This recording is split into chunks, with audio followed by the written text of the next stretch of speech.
আলাইকুম সালাম। 15ই ফেব্রুয়ারি 2026 সনের এই সুন্দর সন্ধ্যা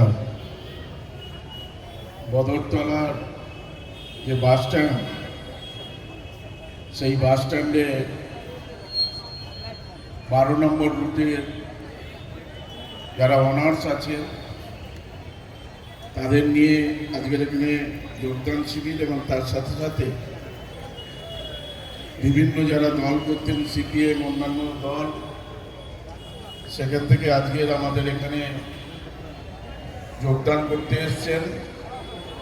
এরকম একটা মহতি সবার প্রিয় সঞ্চালক খুব সুন্দরভাবে কথা বলছে, স্নেহভাজন ভাই। মঞ্চে উপস্থিত আপনাদের দীর্ঘদিনের প্রিয় বিধায়ক যারা আব্দুল খালেক মোল্লা,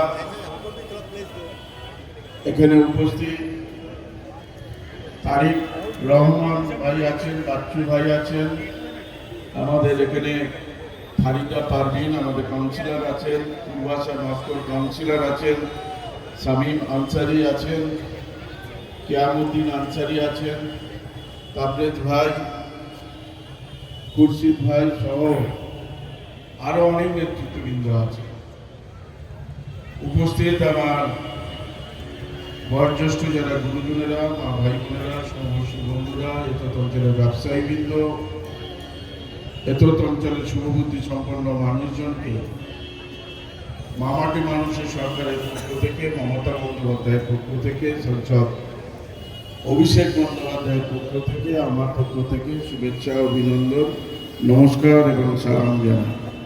এবং আমরা আমাদের নেত্রী মমতা বন্দ্যোপাধ্যায় সবসময় বলেন যে আমাদের কর্মীরাই হলো আমাদের সম্পদ, আমাদের তৃণমূল কংগ্রেসের নেতৃত্বই হলো সম্পদ।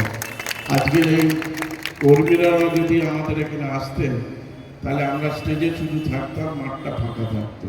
তাই যারা উপস্থিত হয়েছেন, মামাটি মানুষের সরকারের পক্ষ থেকে, আমার পক্ষ থেকে সবাইকে এই ফুল দিয়ে আপনাদেরকে সবাইকে সম্বর্ধিত করছি।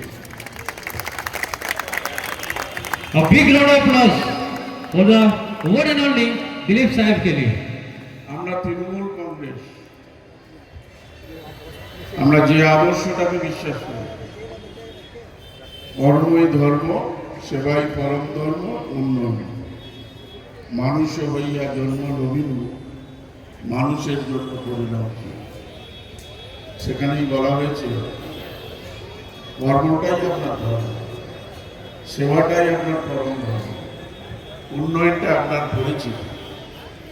আর সেই আদর্শ নিয়েই আমাদের তৃণমূল কংগ্রেস আজকে সারা ভারতবর্ষে যে 29টা রাজ্য আছে তার মধ্য দিয়ে আমাদের মাননীয় মুখ্যমন্ত্রী মমতা বন্দ্যোপাধ্যায় এসআইআর নিয়ে সুপ্রিম কোর্টে তিনি নিজে সওয়াল করেছেন। আমাদের অনেক বড় বড় উকিল ছিল, অনেকেই ছিলেন যাদের ফিজ হয়তো 25 লাখ 30 লাখ টাকা, কিন্তু আমার ব্যথা, আমার যন্ত্রণা, আমার রাজ্যে